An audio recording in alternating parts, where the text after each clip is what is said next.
Hey everybody, it's Albert. I recently got a video response from Dhorpatan, so I'll be responding to this. It's on the name Jesus Christ. And while I'm not going to disagree with his assertion that Jesus Christ wasn't his, Christ wasn't his last name or anything, it seems to me a little bit trivial in the sense that, did he not know this? But anyway, before we start anything, let's start taking a look at the video. Jesus Christ is perhaps the most famous name in human history, but it's rather interesting that evidence attests that the person who we've come to know as having that name was not named Jesus Christ. Based on research, Jesus' real name is Yeshua, and apparently in those times, last names were not used. Okay, last names were not used in the first century generally. You may, in Jewish tradition, you may be identified by the one identified as your father. You may, in fact, also be identified by the town you lived in, particularly if with a more famous person, to distinguish them from some other famous person who might have the same name. But really, did you not know this? The fact is that the New Testament, the Greek, is Jesus Christos, Jesus the Christ, or Jesus the Messiah. The word Christos was commonly used among Greek-speaking Jews in place of the Hebrew Mashiach, or Messiah, as it's come to be transliterated into English. It's a title. It's the anointed. Mashiach means anointed. Christos means anointed, so they just use Christos. You see it in the writings of Josephus. You see it in the writings of Philo and other Jews who wrote in Greek. It's not really that hard to figure out if it's commonly used. So, and the name Jesus, by the way, Jesus would have had the same Hebrew name, or in Aramaic it would be Yeshua, Hebrew would be Yahshua, as one we'd identify as Joshua. In fact, in the Greek Septuagint, the name given to Joshua is Jesus, same as the name given to Jesus. It's really not that terribly surprising, but let's keep watching. So his likely full name would have been Yeshua bar Yahoseph, or Yeshu, son of Joseph. So how did he come to be called Jesus Christ? Evidence attests that the English are responsible. When they translated his real name from the Greeks, they came up with Jesus. And Christ comes from the idea that he was the Messiah. But rather than him being more logically named Jesus Moskiak, they went with him being so anointed. And in Greek, that's Christos. In Latin, that's Christus. And in English, that's Christ. Well, as I pointed out, Mashiach, the Hebrew, actually means anointed. And so in Greek, Christos would have been correct, because that also means anointed. And that, in fact, Jews at the time used that for when they were speaking of Messiah. So it's not something that originated with Christians at all. It originated with Greek-speaking Jews.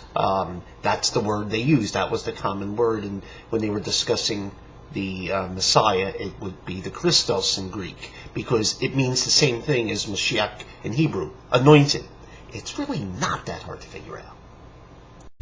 So you have a man really named Yeshua bar Yahoseph, or simply Yeshua, and that truth being twisted and distorted to Jesus Christ. So how exactly is transliterating a name a distortion? Now you have to realize when you take Yeshua, which is the Aramaic, and you transliterate it into Greek, you're going to get some changes. It's just because the two languages don't share certain sounds. Now the iota, eta, Greek diphthong in Koine Greek approximates the Y sound, so it's ya. But there is no SH sound in Koine Greek, so they use the S sound, which is the closest approximation. So you would get Yeshua. Problem is that in Greek, the name Yeshua, which would end with an alpha, is feminine, because Greek has case endings that indicate gender, so it has to be changed to a masculine. So instead of being Yeshua, it's Jesus, which is the masculine ending, and that's where you get that from. Now, it turns out that there's in Greek that would be the U sound, that what we consider a long U is represented by Omicron Upsilon, which would look like an OY. That's the Latin letters.